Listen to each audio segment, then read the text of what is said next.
कैसे हो बच्चे? 10th क्लास में इस वक्त हम पढ़ा रहे हैं linear equation in two variable. इससे पहले हमने linear equation in two variable का 3 क्लास ले लिया है। आज हम चौथे लेक्चर को लेकर के आगे बढ़ने जा रहे हैं। इससे पहले हमने पहला लेक्चर में इंट्रोडक्शन देखा linear equation in two variable का, एकदम कंप्लीट इंट्रोडक्शन, काफ़ी अच्छे से एक एक चीज़ को हमने जानने का प्रयास किया। दूसरे लेक्चर में हमने उसी चीज़ को, इंट्रोडक्शन को ही थोड़ा सा और आगे बढ़ाया, कुछ एग्जाम्पल्स किए। फिर तीसरे लेक्चर में जो है हम लोगों ने एक्सरसाइज 3.1 का 3 क्वेश्चन जो था, उस तीनों क्वेश्चन को हमने डिस्कस किया। उस तीनों क्वेश्चन में था क्या कि प्रत्येक क्वेश्चन में कहा जाता था कि एक कहानी दी गई थी और उस कहानी को अलजेब्रिक बीजगणितीय रूप से निरूपित करने के लिए कहा जाता था और ग्राफीय रूप से।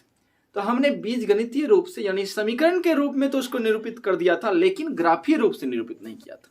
तो हमने पिछले लेक्चर में कहा था कि पहले आपको हम बीजगणितीय रूप से निरूपित करके दिखा देते हैं, अगले लेक्चर में हम ग्राफ बनाने के लिए सिखाएंगे, तो फिर आप ग्राफीय निरूपण अपने आप से स्वतः कर लोगे। तो बच्चों, आज हम आपको सिखाने जा रहे हैं कि 2 चर वाले रैखिक समीकरण का ग्राफ कैसे बनाया जाता है। तो आओ बच्चे, यहां अभी आपके सामने दिख रहा है x प्लस वाई बराबर 5।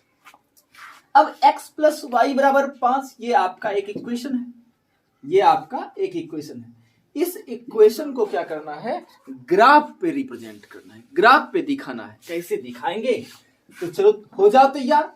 x प्लस वाई बराबर क्या है मेरे भाई? 5 है। तो सबसे पहला काम, जब कभी भी आपको 2 चर वाला रैखिक समीकरण दे दे और कह दे कि उसका ग्राफ बनाइए, तो सबसे पहला काम क्या करना है? आपको वैल्यू टेबल बनाना है। क्या बनाना है? Value table. उसको हिंदी में क्या कहते हैं? मान सारणी। वैल्यू टेबल को हिंदी में क्या कहते हैं सर? मान सारणी। सबसे पहला काम मान सारणी बनाइए। तो चलिए मान सारणी बनाते हैं। मान सारणी कैसे बनाते हैं सर? तो बस सिंपल सा एक लाइन इस तरह से खींच दो, 2 लाइन इस तरह से खींच दो। यहाँ आपका x आएगा, यहाँ आपका क्या आ जाएगा? y आ जाएगा। ठीक, अब इसको बॉक्स में बंद कर दो। ये आपका वैल्यू टेबल बनेगा। बॉक्स में हमने क्या कर दिया? इसको बंद कर दिया अच्छे से। चलो मेरे भाई, अब क्या करना है सर? इस इक्वेशन में ये जो आपका समीकरण दिख रहा है, इस समीकरण में x या y दोनों में से किसी का मान अपने तरफ से रखना है। और अपने तरफ से जो रखेंगे तो एकदम आसान से आसान वैल्यू रखिए, ताकि हमारा कैलकुलेशन क्या हो, काफी आसान हो जाए। तो इसलिए वैल्यू भी हम क्या रखेंगे? एकदम बिल्कुल छोटा वैल्यू, आसान सा वैल्यू रखेंगे, जिससे कैलकुलेशन हार्ड ना हो, आसान बन जाए। चलिए, तो चलिए हम रख दिए x का मान रख दिए 0। x का मान जब 0 रखेंगे तो जरा बोलो तो भैया, इस इक्वेशन में x के जगह पे क्या रखोगे? 0 रखोगे। x के जगह पे जब 0 रखोगे तो 0 प्लस y बराबर क्या आ जाएगा? 5 आ जाएगा। क्या आ जाएगा? 5। अब बोलो तो y बराबर कितना आ गया? 5 आ गया सर। यानी कि यदि x बराबर 0 रखते हैं इस समीकरण में, ये y क्या देता है? 5। y का वैल्यू कितना दे देता है? 5। अब सर x बराबर 0 आया है, x बराबर 0 दिए तो y 5 आ गया। तो सर एक बार y को 0 रख देते हैं, तब देखते हैं x कितना आता है। सर y के जगह पे 0 रख दिया जाए तो y के जगह पे 0 रख दिया जाए तो यहाँ x है और y के जगह पे रख दो 0, तो x प्लस 0 बराबर कितना आ गया सर? 5 आ गया। तो x प्लस 0, x का वैल्यू कितना? 5। यानी सर अगर y 0 रखते हैं तो x कितना आ जाता है? 5। इस तरह से इस इक्वेशन के लिए, इस इक्वेशन के ग्राफ को बनाने के लिए हमारे पास 2 बिंदु आ गया। कितना बिंदु आ गया? 2 बिंदु आ गया। कौन कौन सर? एक बिंदु आया 0,5। कौन आ गया?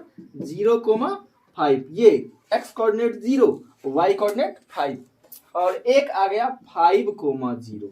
कौन आ गया? 5,0। ये दोनों बिंदु जो है इस समीकरण को क्या कर रहा है? संतुष्ट कर रहा है, सेटिस्फाई कर रहा है। आइए आगे बढ़ते हैं। हम ग्राफ बनाना है हम लोगों को अच्छे से। आप लोग देखिएगा, काफी इत्मीनान से सब कुछ समझ में आएगा, कहीं कोई प्रॉब्लम नहीं होगी। चलिए आगे बढ़ते हैं बच्चों। अब सबसे पहला काम, जब ये काम आप कर लेते हैं, तब अपने ग्राफ पेपर पे इस तरह से सबसे पहले एक x एक्सिस खींच दीजिए। एक्स एक्सिस और एक क्या खींच दीजिए वाई एक्सिस। एक्स एक्सिस को आप जानते हैं कि किससे डिनोट किया जाता है, एक्स एक्स डैश से। वाई अक्ष को किससे डिनोट किया जाता है, वाई वाई डैश से ना।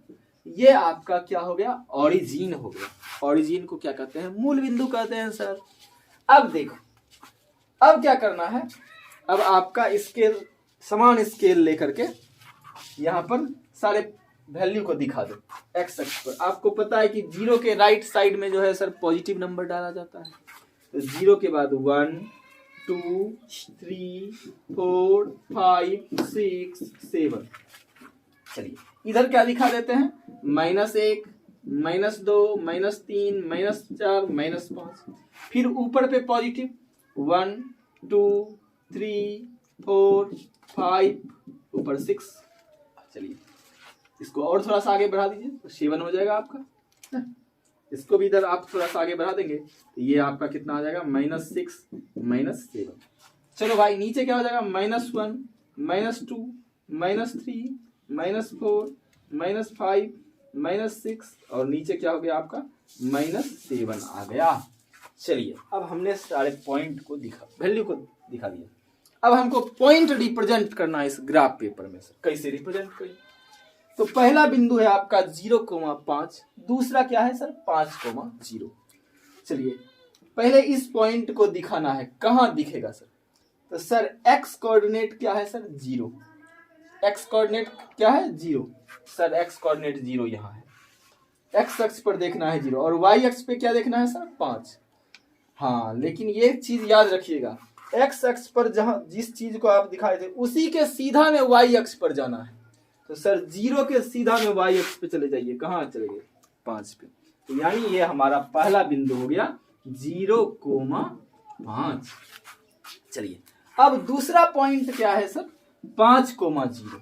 दूसरा पॉइंट क्या है 5,0। तो सर एक्स कोऑर्डिनेट इस बार है 5, इस बार एक्स कोऑर्डिनेट क्या है 5। तो सर एक्स कोऑर्डिनेट हो गया 5। अगर हम ज्यादा तेज बोल देते हैं तो आप वीडियो को पीछे करके देख लिया कीजिए, काफी अच्छे से समझ में आ जाएगा। तो एक्स कोऑर्डिनेट कितना सर 5 और इसके सीधा में 0 पे जाना है वाई अक्ष पे। तो सर 0 तो यही मिल जाता है, तो बस यहीं रह जाएंगे, तब ना ऊपर जाएंगे ना नीचे जाएंगे, यहीं आ गया आपका 5,0।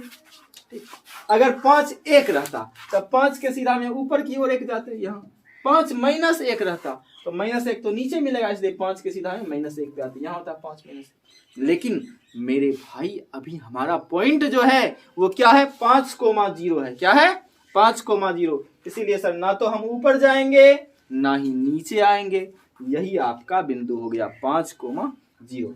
अब क्या करोगे मेरे भाई, अब इस बिंदु को क्या करोगे मिला दोगे, इस बिंदु को क्या करोगे मिला दोगे, तो ये क्या बन जाएगा, एक लाइन बन जाएगा। ये आपका हो सकता है मेरा थोड़ा टेढ़ा हो जाए, एक आप स्केल से रख करके मिलाइएगा, काफी अच्छा देखने में लगे। एक ये आपका क्या कीजिए, यहाँ पर आप लाइन का इक्वेशन लिख दीजिएगा, x + y बराबर कितना है 5। तो ये आपका एक खूबसूरत सा ग्राफ बन करके तैयार हो गया। तो आई होप कि आपको समझ में आया होगा, तो प्लीज आप पहले इसको नोट करें। अगर आपको एक बार में समझ नहीं आता है तो फिर से एक बार वीडियो को देखें, बार बार देखने पे आपको काफी अच्छे से समझ में आ जाएगा।